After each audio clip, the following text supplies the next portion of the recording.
आज इचलकरंजी आणि सांगली असा काहीसा शासकीय आणि थोडा राजकीय अशा प्रकारचा दौरा होता आणि त्यानिमित्ताने सांगलीचं जे नवीन एसपी कार्यालय झालंय त्या कार्यालयाचं उद्घाटन आणि त्यानंतर एक पोलीस आढावा बैठक आपण ठेवली होती आणि या निमित्ताने चंद्रकांत दादांनी सूचना केली की सांगलीमध्ये तुम्ही येत आहात तर आपल्या दोन्ही जे काही नवीन जिल्हाध्यक्ष झालेले आहेत त्यांचं एक छोटेखानी स्वागत करूया आणि एक 10 मिनिटं तुम्ही सर्व आपले जे कार्यकर्ते पदाधिकारी आहे यांना संबोधित करा। आणि मला देखील वाटलं की इतक्या दूर यायचं आणि तुमचं दर्शनच घ्यायचं नाही हे देखील योग्य नाही आणि म्हणून या ठिकाणी मी आलो। संग्रामजी तुम्हाला जन्मदिवसाच्या हार्दिक हार्दिक शुभेच्छा।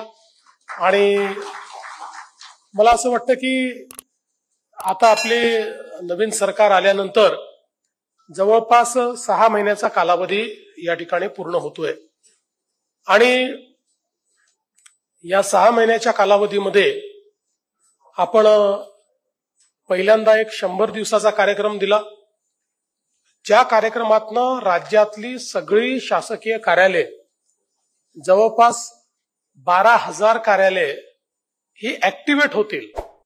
त्या ठिकाणी सफाईचा विषय असेल, त्या ठिकाणी रेकॉर्ड किपिंगचा विषय असेल, त्या ठिकाणी येणाऱ्या लोकांच्या एम्युनिटीजचा विषय असेल, इथपासनं तर तिथे प्रलंबित कामांपर्यंत सगळ्याची एक कॉम्पिटिशन आपण लावली आणि या कॉम्पिटिशनचा फायदा असा झाला की जी कामं वर्ष 2-2 वर्ष या ऑफिसेसनी केली नव्हती ती या 100 दिवसाच्या कार्यकाळात त्या ठिकाणी त्यांनी पूर्ण केली आणि संपूर्ण प्रशासनाला हे लक्षात आलं की आता भारतीय जनता पार्टीच्या नेतृत्वातलं सरकार आलेलं आहे, त्यामुळे आपल्याला गतिशीलतेनेही काम करावं लागेल आणि पारदर्शितेनेही काम करावं लागेल आणि त्यातून महाराष्ट्रामध्ये आपल्या सरकारचा हा नवीन कार्यकाळ सुरू झालाय। आता आपण 150 दिवसाचा कार्यक्रम दिलेला आहे। या 150 दिवसाच्या कार्यक्रमामध्ये देखील पहिल्यांदा तर विकसित भारत जो आदरणीय मोदीजींनी एक जे लक्ष्य ठेवलेलं आहे त्या लक्ष्याच्या पूर्ततेकडे जात असताना विकसित महाराष्ट्र 2047 असा आराखडा आपण बनवतो।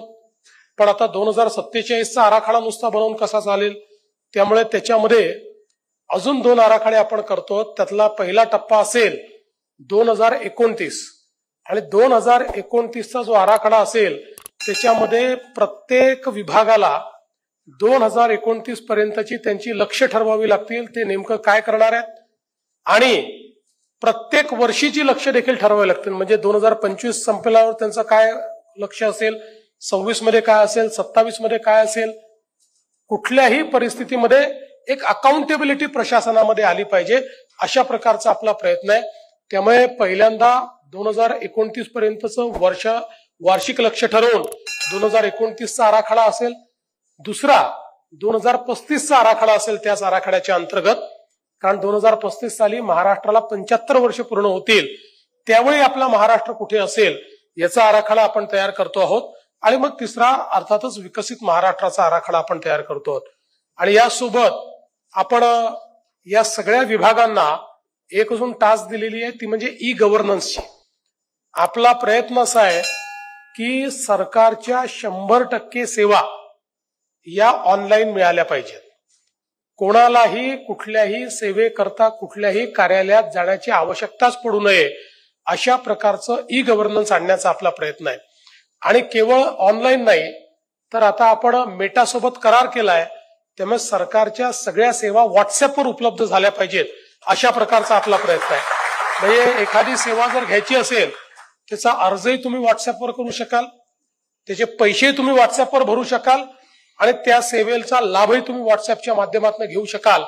अशा पद्धतीनं आपण ई गव्हर्नन्सवर खूप मोठ्या प्रमाणात भर दिलेला आहे आणि या 150 दिवसामध्ये अर्थातच मोठ्या प्रमाणामध्ये जे काही आपले प्रशासकीय सुधार आहेत त्याच्याकरता आपण भर दिलेला आहे। म्हणजे त्यामध्ये विशेषतः कार्यपद्धतीतला बदल. आपल्याला माहिती आहे की अनेक वेळा छोट्या छोट्या गोष्टी करता फायली या 10-10 टेबलवर जातात. त्याची काही आवश्यकता नाही, त्याच्यामुळे वेळ लागतो. त्यामुळे प्रशासकीय सुधारणा करत जिथे 10 टेबल लागतात तिथे ही सगळी प्रोसेस कट करून 2च टेबलांवरती गेली पाहिजे, अशा प्रकारचा प्रयत्न हा आपला चाललेला आहे. आणि यासोबत या ई गव्हर्नन्सच्या माध्यमातून एक उदाहरण सांगतो की समजा आता आपला बिल्डिंग प्लॅन आहे, तर बिल्डिंग प्लॅन हा ऑनलाईन सादर केल्यानंतर तो बिल्डिंग प्लॅन मंजूर होऊन तुम्हाला ज्यावेळेस मिळेल त्यावेळी आपल्याला आपला असा प्रयत्न आहे की त्याच्यासोबत तुम्हाला एक शीट मिळेल, फॅक्ट शीट. आणि त्या फॅक्ट शीटवर हा प्लॅन कुठल्या दिवशी सबमिट झाला, त्या दिवशी नंतर तो कोणाकडे गेला, त्याने किती दिवस ठेवला, मग कोणाकडे गेला, त्याने किती दिवस ठेवला, असा प्रत्येकाचा लेखाजोखा हा त्या प्लॅन सोबत आपल्याला मिळेल.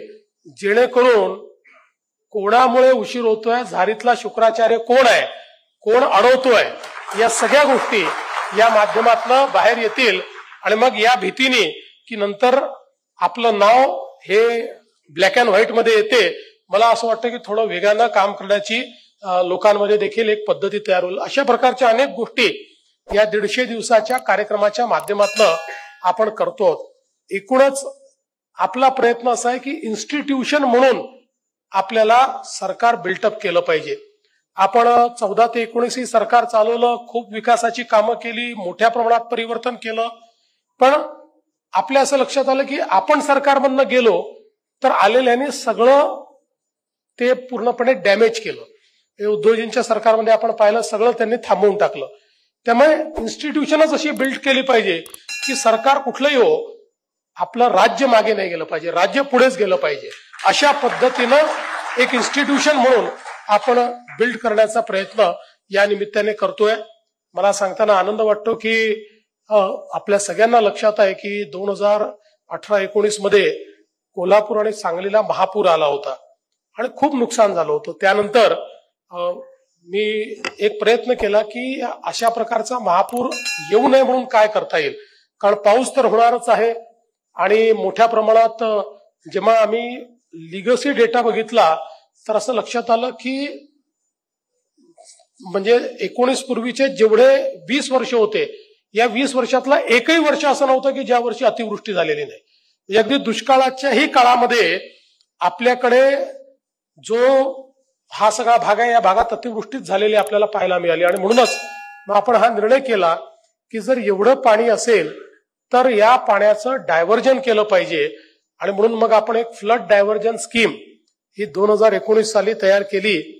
खरं म्हणजे मला सांगताना आनंदही वाटतो, पण त्याच्यात संकोचही होतो की या स्कीमला मी मान्यता कधी दिली तर 72 तासाचा मुख्यमंत्री जेव्हा झालो होतो तेव्हा, कारण सगळं तयार केलं आणि मग इलेक्शन मध्ये गडबड झाली आणि मग 72 तासाचा मुख्यमंत्री झालो. तेवढ्यात वर्ल्ड बँकेकडनं फोन आला की आमची टीम आली आणि आपल्याला करार करायचा आहे. म्हटलं या करून टाकू, एक चांगलं काम तर 72 तासात झालं पाहिजे. आणि म्हणून मग आपण तो करार त्यावेळी केला. पुन्हा उद्धवजीच्या काळात तो थांबला होता. गेल्या 2 वर्षात त्याची सगळी कारवाई आपण पूर्ण केली आणि आता साधारण पुढच्या 15 दिवसामध्ये आपण त्याचं टेंडर काढतो. आणि हे काम पूर्ण झाल्यानंतर हे जे पुराचं पाणी आहे ह्याचं पूर्ण डायव्हर्जन आपण करणार आहोत. आणि हे पाणी एकतर कोल्हापूर जिल्ह्यातले तलाव भरण्याकरता, सांगली जिल्ह्यातल्या ज्या काही दुष्काळी भाग आहेत त्या भागांना देण्याकरता आपण त्याचा वापर करू. आणि त्यासोबत हे पाणी इतकं आहे म्हणजे त्याचा एकूण 150 TMC पाणी आहे, म्हणजे अर्ध्या महाराष्ट्राचा दुष्काळ संपवू शकतं इतकं पाणी. म्हणजे हे महाराष्ट्राच्या आणि कर्नाटकच्या दोघांच्या हिस्सेचं पाणी नाही, हे थेट समुद्रात जाणारं पाणी आहे. तर ते पाणी जे आहे त्यातलं बऱ्यापैकी पाणी हे डायव्हर्जनच्या माध्यमातून आपण उजनीपर्यंत न्यायचं, तिकडनं सोलापूर आणि आपल्या मराठवाड्यामध्ये न्यायचं, अशा प्रकारचा प्रकल्प तयार केलाय. आणि तो प्रकल्प झाल्यानंतर किती अतिवृष्टी झाली तरी देखील सांगली आणि कोल्हापूरला पुराचा धोका कधीच उरणार नाही, अशा प्रकारची ही व्यवस्था ही आपण या निमित्ताने करतो आहोत. आता सगळ्यात महत्वाचा मुद्दा असा आहे की सांगली जिल्ह्याने यावेळच्या विधानसभेच्या निवडणुकीमध्ये अतिशय अभूतपूर्व अशा प्रकारची कामगिरी केलेली आहे.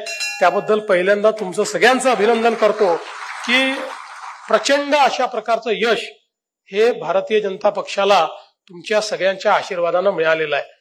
आता आपली दुसरी परीक्षा ही सप्टेंबर ऑक्टोबर मध्ये येणार आहे, ज्यावेळी जिल्हा परिषदही होईल, महानगरपालिकाही होईल, नगरपालिकाही होतील. सगळ्या निवडणुका साधारणपणे 1-1.5 महिन्यात सगळ्या निवडणुका त्या काळामध्ये आटोपतील. कदाचित जिल्हा परिषद आणि नगरपालिका एकत्रित होतील किंवा एक 5-7 दिवसाचा त्यांच्यात अंतर असेल आणि त्यानंतर 15 दिवसांनी महानगरपालिका होतील. साधारणपणे जे काही जुना अंदाज आहे त्याच्या आधारावर हीच कार्यपद्धती आपलं जे इलेक्शन कमिशन आहे ते नेहमी अंगीकारतं. त्यामुळे आपल्याला ही तयारी केली पाहिजे. मागच्या काळामध्ये सांगली जिल्ह्याने महानगरपालिकाही जिंकली, जिल्हा परिषदही जिंकली, अनेक नगरपालिका आपण जिंकलो.